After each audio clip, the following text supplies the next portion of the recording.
Hey guys, welcome back to my channel. So today I'm going to finally show you guys how to make planner dividers.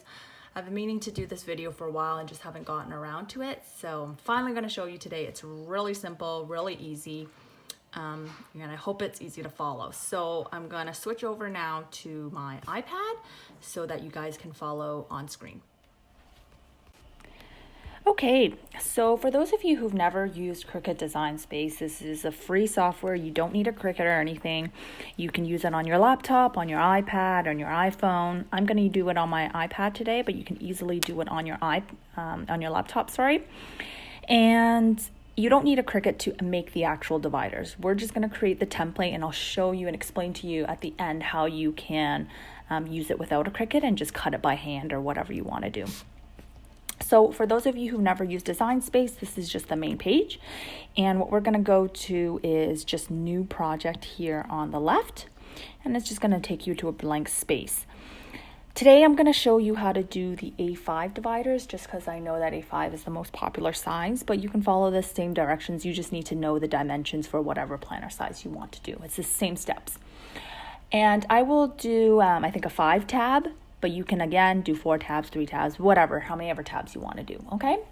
So the first thing that we're going to do is go into the bottom on the left. You'll see shapes, the third one from the bottom left. And I'm just going to hit square. With this square, I'm going to hit this little lock sign to unlock the dimensions.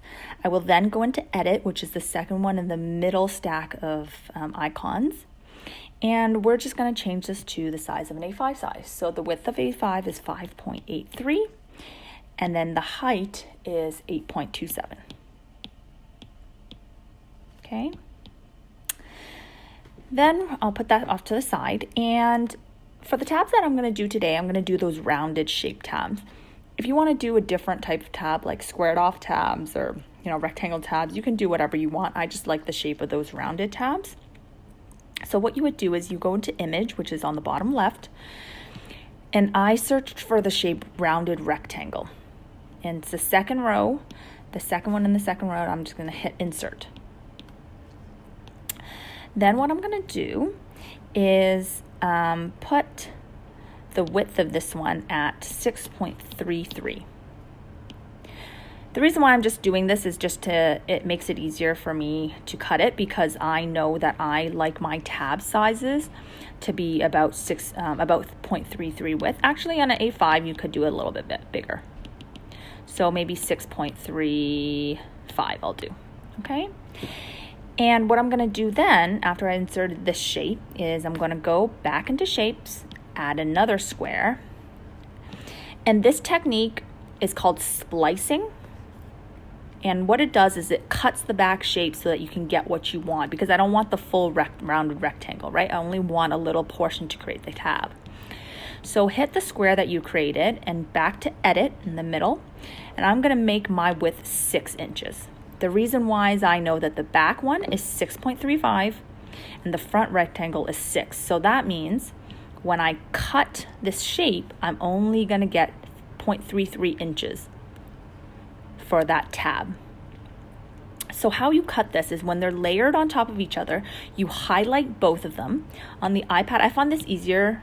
That's why I do it on the iPad, is then you can just use your pen and highlight both of them, which is you touch on the pad and then you drag and it'll highlight both for you. And what you do is you go into actions, which is in the middle section. You hit actions and you hit this button called slice. What it slices, it's slicing your bottom shape based on your top shape, okay?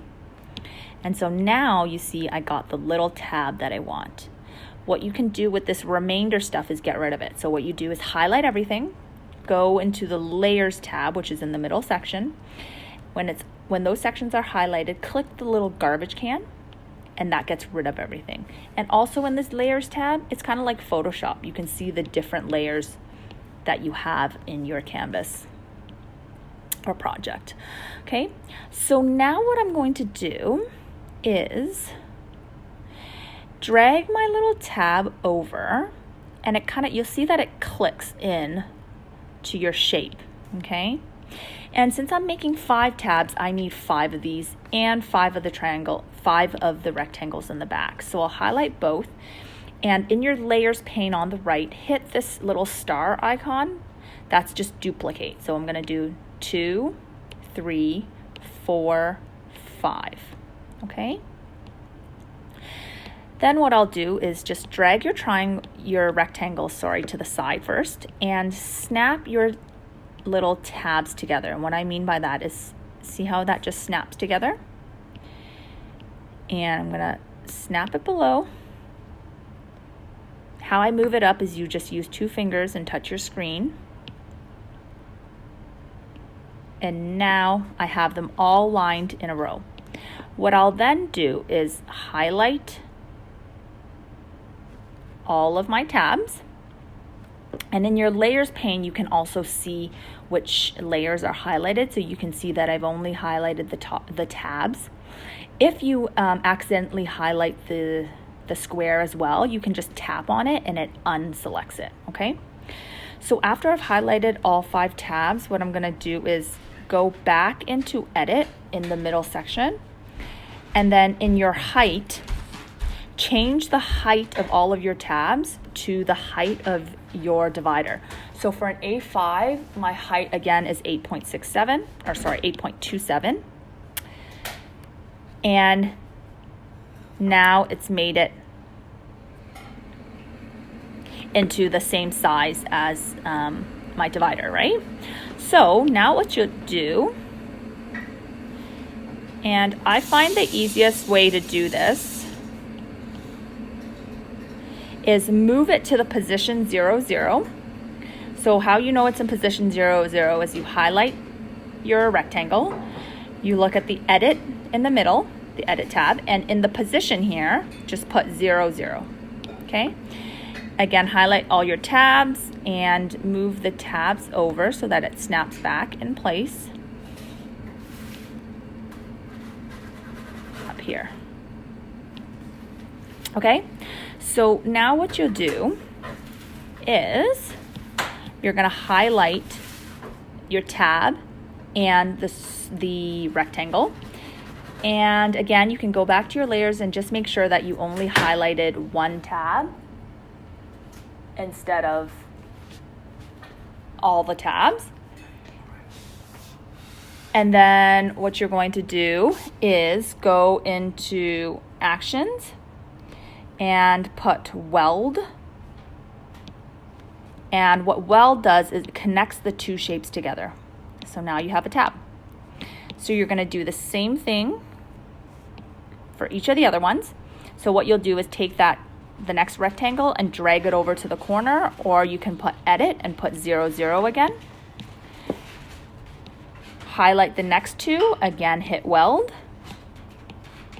Oh, yeah, okay, perfect. And I'll show you how you can change the colors of the tabs if it changes the color. Okay, and then you highlight the next one. And then connect the next one and do the same thing.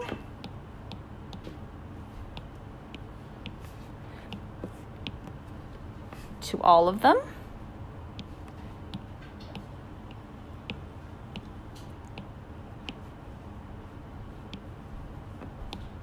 And now you have 5 dividers. Okay. So that's how you make it. And I find it easiest in Cricut Design Space because of that function to be able to change like the tab widths easily, or tab height, I mean. So yeah, it's really easy, and you can change, sorry, I'm trying to get them all in the corner and it's just being really funny, but they do look proper. Just do one at a time here. The color of the divider doesn't really matter. It's just for when you're printing, but if you want, when you're cutting it, you can change the different colors so that you remember, what color mat you want to put it on. What color divider material you want to put it on. So if it bothers you and you want to change it, just go into that hit cut, and I can easily change it to white, for example.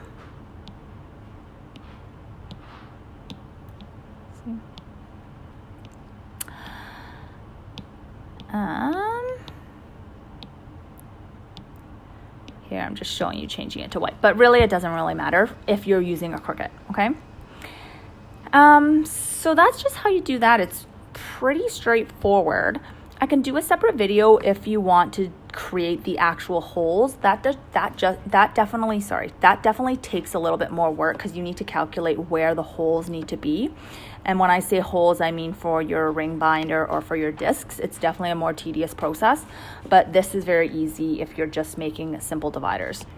For those who are not using the actual Cricut machine and you want to just have this template, what you can do is take a screenshot of this picture or whatever your picture that you made, right, of each of the templates, of each of the divider tabs, and you take that and you go into, before you take the template shot, add a square background, make this square background, go into edit, make this square background white so that you have a good background to use. What you're going to do here is hit arrange so that you send this white background right to the back and that your divider is up at the front. And then take a screenshot of this, then take your picture, and online you can convert your JPEG file into an SVG file, and that way you'll just have the picture of the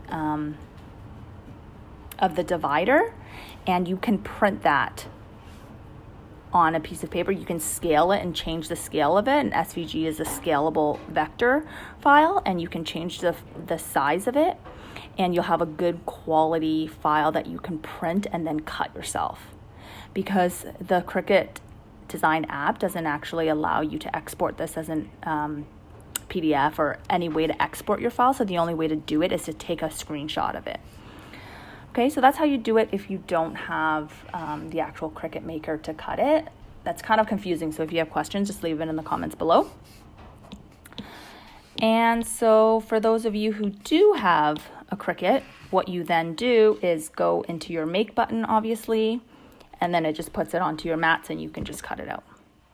Okay, so hopefully that makes sense. If you guys have any questions, feel free to leave them down below.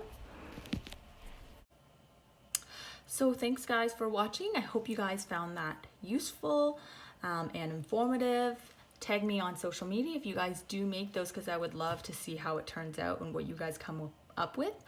And if you like this video, consider giving it a thumbs up and subscribing to my channel. I do a lot of DIYs, planner flips, just planner related stuff. If there's anything else you want to see me make on this channel, again, comment below and let me know. Thanks for watching. Bye.